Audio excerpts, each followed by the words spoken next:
우리가 에베소서라는 비행기를 타고 높은 하늘에 올라가서 내려다보면 하나님이 너무나도 사랑하는 소중한 존재들이 보입니다.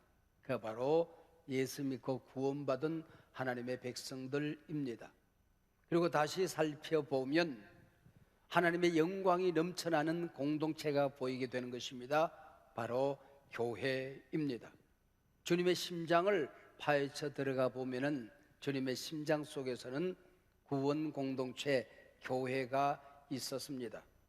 사람들이 출렁이는 바다 표면을 보고 바다가 파랗게 생겼네, 꽤나 넓구만, 그 정도를 바다라고 생각합니다. 그러나 바다는 그 안에 수많은 해산물들과 물고기들이 있습니다. 그 밑에는 검은 보화가 가득 차 있고 흑진주, 석유가 무진장 묻혀 있습니다. 이 바로 바다라고 하는 거지요. 세상 사람들이 인간적인 눈으로 교회를 보면 종교의 하나로밖에 보이지가 않습니다. 그러나 교회 안에는 온 우주 만물을 창조하신 하나님의 사랑이 가득 담겨 있습니다. 우리 예수님이 피 흘려 죽으시고 세운 공동체임을 깨닫게 됩니다. 그 안에는 성령이 강력하게 역사하시는 살아있는 공동체, 구원 공동체임을 우리가 알게 되는 것입니다. 오늘 본문 에베소서 1장을 펼치면은 1절과 2절 간단한 인사가 나옵니다. 그리고 3절부터 14절 오늘 본문 읽는 것 보면서 오늘 설교 본문이 꽤나 기네, 그렇게 아마 느끼셨을 겁니다. 근데 이 12절이 쉼표도 없이 마침표도 없이 한 문장으로 되어져 있습니다. 이 구원의 신비를 설명하려고 할 때에 흥분된 사도 바울이 쉼표도 마침표도 찍지 않고 한 문장으로 자그마치 12줄 202 단어가 연속되고 있습니다. 얼마나 감격했으면 이런 엄청난 문장을 남겼을까요?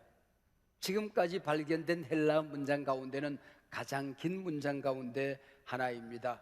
그 내용은 하나님이 우리를 사랑하여 만세전에 우리를 예정하셨다, 선택하셨다. 예수님께서 선택한 백성들은 놓치지 않고 모두 다 구원하셨다, 구속하셨다. 그리고 성령이 이것을 인을 쳐서 너는 하나님의 자녀가 되어서 확신을 주셨다 하는 내용입니다. 조금 전에 불렀던 찬송 있지 않습니까? 하나님이 선택하시고 예수님이 구속하시고 성령님이 인치셨으니 삼위일체 하나님 찬양, 이 내용입니다. 3절은 찬송으로 시작합니다. 마지막 14절 찬송으로 맞춰집니다. 이 백성은 내가 나를 위하여 지었나니 나의 찬송을 부르게 하려 함이라 그랬습니다. 하나님이 우리를 구원하신 이 사실을 찬송하는 것, 이거는 우리가 이 땅에 살아가는 삶의 목적입니다.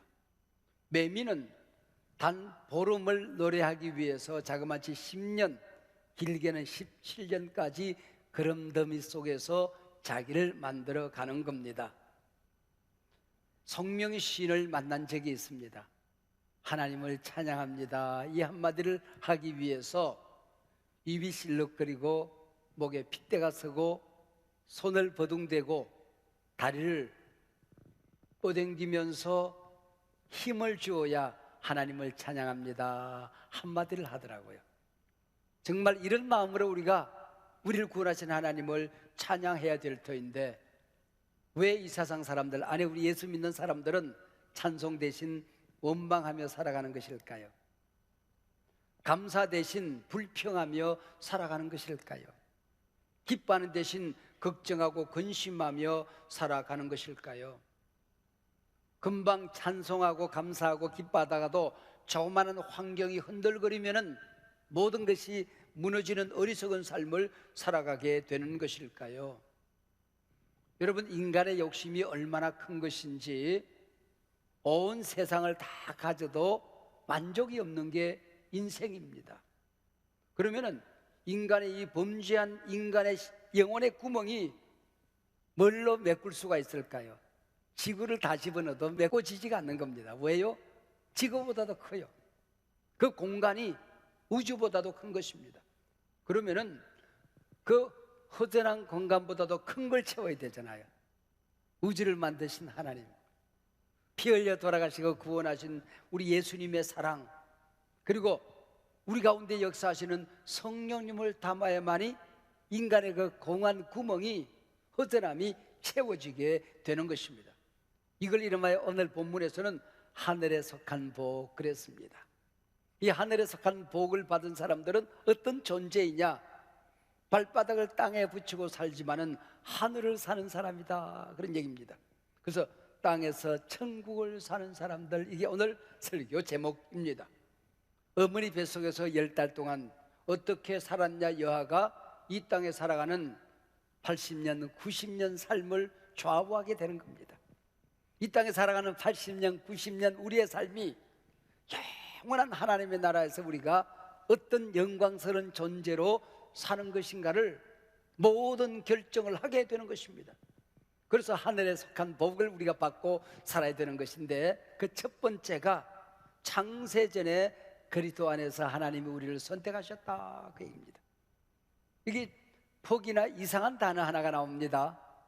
하나님이 우리를 택하시고 예정하셨는데, 창세전에, 세상을 창조하기 전에 하나님이 나를 선택하셨답니다.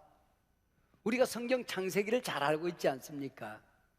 창세기를 살펴보면 하나님께서 우주 만물을 만드실 때에 첫째 날, 둘째 날, 셋째 날, 마지막 여섯째 날, 그 마지막에 가서 인간을 만듭니다.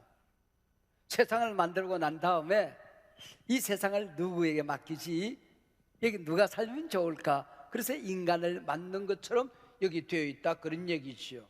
근데 에베소서는 창조 선상의 인간이 마지막에 만들어진 게 아니라고 하는 것입니다.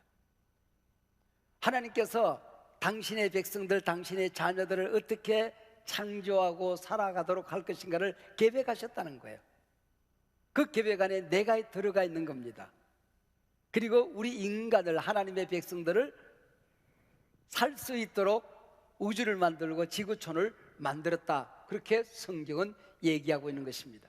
그게 바로 예정, 창세전의 선택이라고 하는 것이죠. 엔크리스도, 예수 안에서 우리를 선택했다 그랬는데, 엔크리스도라는 말이 성경에 164회 정도 나옵니다. 내가 예정된 사람인지 선택된 사람인지 어떻게 알 수 있을까요? 하나님이 우리 아버지라는 사실이 언젠가부터 믿어져요. 예수님이 우리 구세주라는 사실이 믿어져요. 그러면 나는 이미 선택받은 사람이라고 하는 것을 오늘 본문이 우리에게 가르쳐 주는 것입니다. 이 존재가 얼마나 귀한지, 나를 선택하고 구원하고 성령으로 나를 돌봐주는 이 하나님의 자녀된 내가 얼마나 사랑스러운지, 천하의 사랑할 대상이라고는 나 하나밖에 없는 것처럼 하나님은 나를 사랑하신단 말이에요. 어떤 권사님이 이 말씀이 이해가 안 된대요. 제가 물어봤어요. 자녀가 몇이지요? 넷이래요. 그러면 권사님은 내 아들을 4분의 1, 4분의 1, 4분의 1, 4분의 1 쪼개서 사랑합니까? 그렇지 않지 않습니까? 첫째 아들 100% 사랑합니다. 막내 아들 100% 사랑합니다. 권사님, 똑똑한 아들이 있을 텐데 몇째가 제일 똑똑해요? 둘째가 제일 똑똑하대요. 좀 모자라서 안쓰러운 아들도 있을 텐데 첫째가 그렇대요. 그러면은 둘째는 사랑하고 첫째는 좀 덜 사랑하나요? 아니, 그 모자라니까 더 사랑스럽죠. 더 마음이 가죠. 하나님도 마찬가지입니다. 하나님은 우리를 사랑하시는데 우리에게 사랑받을 만한 조건이 있어서 우리를 사랑하시는 게 아닙니다. 실수가 많고 문제가 많고 허물이 많고 모자라기 때문에 우리 하나님은 우리를 더 사랑하십니다. 할렐루야. 하나님이 나를 사랑하는데 한국의 1000만 성도 가운데에 1000만 분의 1로 나를 사랑하는 게 아닌 것입니다. 여러분 한 분 한 분을 1000만 분의 1로 사랑하는 게 아니에요. 지구촌에 30억 크리스찬들이 있는데 30억 분의 1로 쪼개서 나를 사랑하는 게 아니라고 하는 겁니다. 천하에 사랑할 사람이라고는 나 하나밖에 없는 것처럼 하나님은 나를 사랑하시는 거예요. 온 우주에 나 하나가 남아도 나를 위하여 하나님은 독생자를 보내주셨을 거예요. 그 자녀가 너무 사랑스러워서 거룩하고 흠이 없게 하셨다. 그 다음 절에 그렇게 얘기해요. 여러분, 우리가 얼마나 거룩하지 않는 거 각자 우리가 잘 알잖아요. 흠이 얼마나 많은지, 실수가 얼마나 많은지 우리가 우리 자신을 너무나도 잘 알고 있지 않습니까? 인간이 얼마나 악합니까? 우리가 지금 예배를 드려요. 이 시간만큼 우리 마음과 머리가 깨끗하게 하나님만 묵상하고 하나님만 사랑할까요? 문득문득 다른 생각이 지나가요. 가장 거룩한 일을 하면서도 가장 악한 생각을 해요.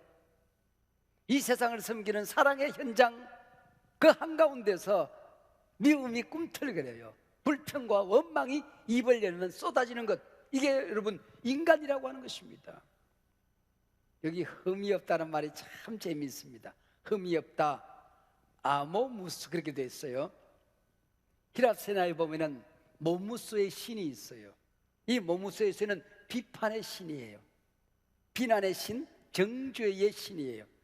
누굴 만나든지 간에 그 사람의 잘못과 약점과 허물을 들춰내서 비판하고 비난하고 정죄하는 신이 모무스의 신입니다. 그런데 거기다 아자를 붙였어요. 모무스의 신을 망가뜨리는 겁니다. 모무스의 신을 사라지게 만드는 겁니다. 모무스의 신이 아무런 역할과 권세를 행하지 못하도록 만들었다 그런 얘기입니다. 그게 아모무스, 그게 흠이 없다 그런 얘기예요. 우리의 모습은 부족하기 짝이 없지만은 우리 예수님의 보혈에 피가 덮여졌을 때에, 하나님의 사랑이 우리에게 덧입혀졌을 때에 흠이 없는 아모무스가 되었다는 겁니다. 비판이 안 보여요. 부족이 안 보여요. 죄가 안 보여요. 보혈의 피로 덮었기 때문에, 모무스의 신을 눈을 멀게 만들었기 때문에 내가 흠이 없는 정결한 하나님의 자녀로 하나님 앞에 서게 되는 것입니다. 할렐루야. 이걸 또 다른 말로 두 번째 하늘에 속한 복이 등장하는데, 우리 예수님이 나를 구속하셨다 그래요. 모든 사람이 죄를 범하였음에 하나님의 영광에 이르지 못하더니, 우리가 죄를 지으면 죄값을 지불해야 돼요. 그 죄값을 지불할 수 있는 존재는 없어요, 우리 인간 사이에. 그런데 죄 없으신 예수님께서 그 모든 죄값을 다 담당하셨다는 거예요. 그게 대속입니다. 그게 바로 구속이라고 하는 거죠. 예수님께서 이 땅에 오셔서 우리의 죄짐을 담당하고 십자가에 돌아가셨어요. 돌아가시면 이제 피가 뚝뚝 흐려지고 살이 찢겨집니다. 이제 죄가 다 덮여졌다. 그래서 테텔레스타이 그래요. 죄값을 지불해야 되는데 예수님께서 대신 갚아버렸다. 그게 테텔레스타이예요. 우리가 하나님 앞에 서야 되는데 흠과 티가 많아요. 양으로 제사를 드리는데 흠이 없는 양을 제사장이 보고는 이제는 합격, 들어가서 제사를 드리세요. 이게 바로 테텔레스타입니다. 아버지와 자식의 관계가 다 깨졌어요. 탕자가 되어서 모든 것을 다 탕진하고 돌아오는데도 아버지가 옷을 갈아입혀라, 송아지를 잡아라, 금가락지 끼워라, 새 신발 신겨라, 잔치를 벌여라, 딩가딩가딩가. 이게 바로 테텔레스타이. 모든 깨어진 관계, 하나님과 우리의 깨어진 관계, 사람과 사람의 깨어진 관계, 나 자신과 나의 깨어진 관계, 자연과의 깨어진 관계 다 회복되어졌다. 이게 테텔레스타이예요. 근데 어떻게 2000년 전에 예수님 한 분이 돌아가셨는데 오고 오는 세대의 모든 사람의 죄가 다 사함받을 수 있을까요? 여러분, 여러분의 가정에 자녀들을 키우면 자녀들이 예쁘잖아요. 저도 아들 하나 딸 하나를 낳았는데 어릴 때 우리 딸이 참 이쁘더라고요. 코는 서양에서 수입한 코 같고 눈은 돈을 많이 내서 고친 것 같고, 근데 예뻐요. 그리고 어릴 때 예쁘니까 친구들 모임 자리에서 한 친구가 그 유목사 그 딸 나한테 팔게 그래요. 내가 또 짓궂어서 얼마 줄래? 그랬어요. 그 해 여름에 파리가 얼마나 도시마다 많은지 그 청주에 있는 모든 파리를 다 잡아주겠다는 거예요. 그 친구가 가끔 여와 설교해요. 네. 근데 파리 가지고 되겠나? 청주 파리 가지고 되겠나? 그랬더니 우리나라에 있는 파리를 다 잡아주겠대요. 그거 가지고 안 된다고 그랬더니 좋다 그러면 파리, 똥파리, 새파리, 왕파리 다 잡아준대요.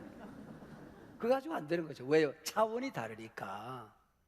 이 세상에 있는 파리를 다 잡아도 우리 딸과는 차원이 다른 거예요. 우리는 예수님이 만든 피조물들입니다. 우리 예수님은 창조주예요.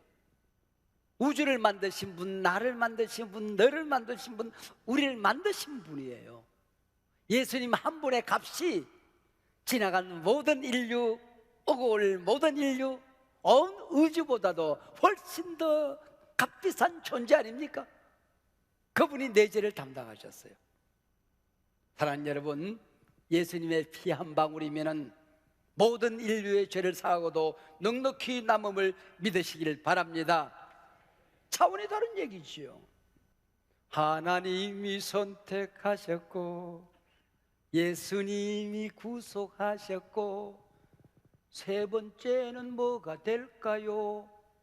성령님이 인치셨으니 삼위일체 하나님 찬양. 성령의 인치심이라고 하는 것입니다. 여러분, 이 복음을 듣는데 어떤 사람에게는 복음이 전해져요. 근데 어떤 사람은 평생 복음을 듣지 못합니다.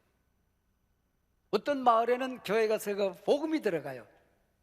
근데 지구촌에 마을에 복음이 들어가지 않은 마을들이 너무 많아요. 어떤 민족, 어떤 부족에게는 복음이 넘쳐나고 있어요. TV를 틀면 매일같이 복음이 흘러나옵니다. 근데 어떤 나라는 복음이 들어가지 않아요. 이 땅에 복음이 들어가지 않은 부족들이 굉장히 아직도 많이 남았습니다. 불공평하지 않습니까? 그러나 여러분, 내가 복음을 들었다, 우리 마을이 복음을 들었다, 우리 민족이 복음을 들었다, 이게 바로 하나님이 선택하신 것입니다. 이게 구속하기로 작정하신 것입니다. 성령이 임하여 역사하고 계시는 것입니다. 성령이 아니고는 복음을 들어도 믿겨지지가 않아요. 성령이 아니고서는 예수를 그리스도라고 시인할 자가 없느니라 그랬습니다. 하나님이 여러분의 아버지임을 믿으십니까? 예수님이 우리 죄를 담당하셨음을 믿으십니까? 성령이 우리를 도우시고 역사하심을 인쳐 하나님의 자녀 삼으셨음을 믿으십니까? 내가 똑똑해서 믿은 게 아니에요. 많이 배워서 믿은 게 아니에요. 내가 착한 행실을 많이 해서 믿어지는 게 아니에요. 성령이 오셔서 역사하셨기 때문이에요. 여러분, 성령이 지금 역사하고 있는지 악령이 역사하고 있는지 분간할 수 있겠어요? 여러분, 오늘 부활주일입니다. 오늘 교회 가야지, 오늘 가서 말씀 들어야지, 하나님 만나고 은혜 믿고 와야지, 이런 마음이 있어요. 그러면 이게 성령의 역사요, 악령의 역사요? 성령의 역사지.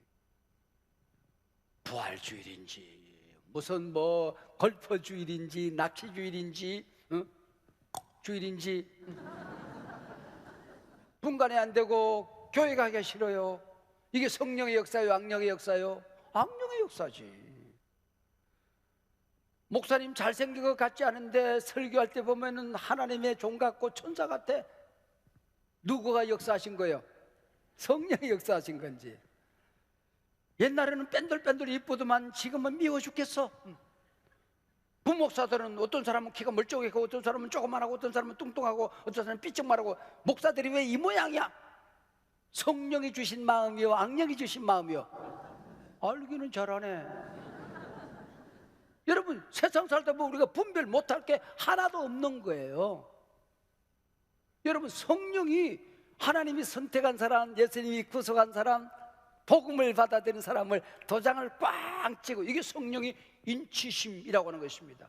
너는 내 거, 그런 얘기죠. 너 내 거, 내가 책임질 거야, 그 얘기입니다.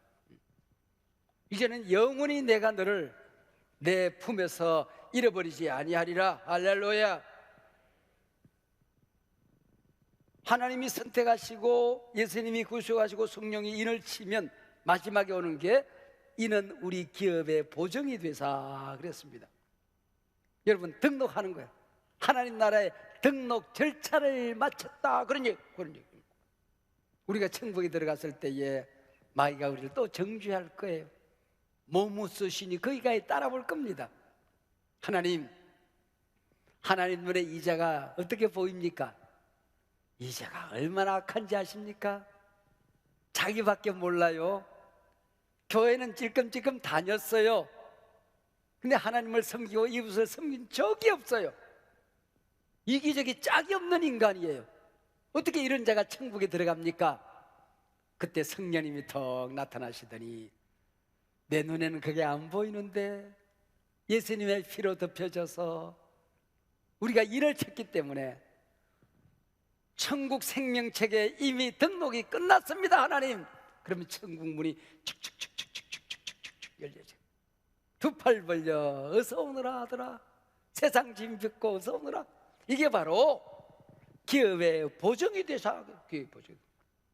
우리 인간이 너무 약하기 때문에 믿다가도 믿음을 잃어버릴 수 있고, 일어섰다가도 넘을 수 있고, 회개했는데 똑같은 죄를 또 짓고, 천국의 보증이 아니면, 천국의 등록 절차가 맞춰지지 않았으면 우리는 마귀 손에 빠지고 마는 것입니다.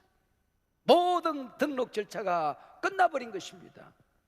지난 한 주간 동안 강사님들에게 이런 십자가에 관한 말씀을 주세요 하고 부탁해 본 적이 없어요. 근데 똑같아, 네 분의 말씀이. 십자가 밑에서 죽어야 된다. 이미 죽었다. 십자가 지고 살은 것이다. 십자군 정신이 아니라 십자가 정신으로 살아야 된다. 얼마나 큰 은혜를 받았습니까? 그러나 여러분, 어떻게 보면 그 말씀은 차후의 문제입니다. 십자가의 본질은 예수님께서 만인간의 죄짐을 담당하시고 십자가의 죽으심으로 내가 치러야 될 죄값을 대속하신 것입니다. 십자가를 통하여 내 죄를 덮어버린 것입니다. 피 흘림으로 말미암아 내 죄와 허물을 덮어서 마귀가 그 죄를 보지 못하는 것입니다. 동이 서에서 먼 것처럼 내 죄가 옮겨진 것입니다.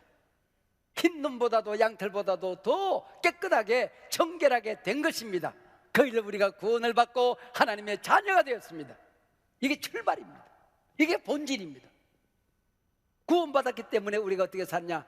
이미 십자가 안에서 나도 죽었다. 십자가 지고 살아가는 것, 십자가의 길을 가는 것, 손해보고 살아가는 것, 이게 그리스도인의 삶이다, 그 얘기죠. 출발과 본질은 십자가를 통하여 구원받은 것입니다. 할렐루야. 예수님이 십자가 위에 죽으실 때 나도 죽었습니다. 그분이 부활하실 때 우리도 부활했습니다. 예수님의 승리가 오늘 우리의 승리가 된 것입니다. 우리 그 승리를 내 것으로 고백하고 받아들인 거예요. 괌에 집회를 갈 때마다 저는 꼭 한번 가보는 게 요코이 동굴을 한번 가봐요. 세계 2차 대전 때에 자기 부대에서 혼자 떨어져서 괌 깊은 그 산중에 혼자 숨어 사는 요코이라는 일본 병사가 있었어요. 그리고 혼자 떨어져서 땅굴을 파고 살아가요. 비행기가 떴다가 내렸다 그러니까 아직도 전쟁이 끝난 줄 몰랐던 거예요. 낮에는 숨어 살아요. 밤에 나와가지고는 물고기 잡아먹고 쥐를 잡아먹고 나무 껍질을 벗겨먹고 풀 뜯어먹고 살았던 거예요. 자그마치 27년을. 사람들의 눈에 한 사람이 깊은 산중에서 가끔 멀리서 번뜩번뜩 보여요. 괌 당국이 그 사람을 가까이 좁혀 들어갔습니다. 그리고 전쟁은 이미 끝났습니다. 27년 전에. 우리가 전쟁이 끝났다는 사실을 모르기 때문에 웅크리고 사는 거예요. 위축되어 사는 거예요. 기죽고 살아가는 거예요. 여러분, 이미 전쟁은 끝났습니다. 예수님 부활하셨습니다. 예수님 승리하셨습니다. 우리가 하나님의 자녀가 되었습니다. 성령이 우리를 도와주십니다. 보정의 되어주시고 하나님 나라 생명책에 우리의 당당한 이름이 있는 것입니다. 예수님 부활하신 날, 이 놀라운 구원의 승리가 오늘 우리 모두의 것이 이미 되었음을 선언하고 감사하는 이 시간 되시기를 축복합니다.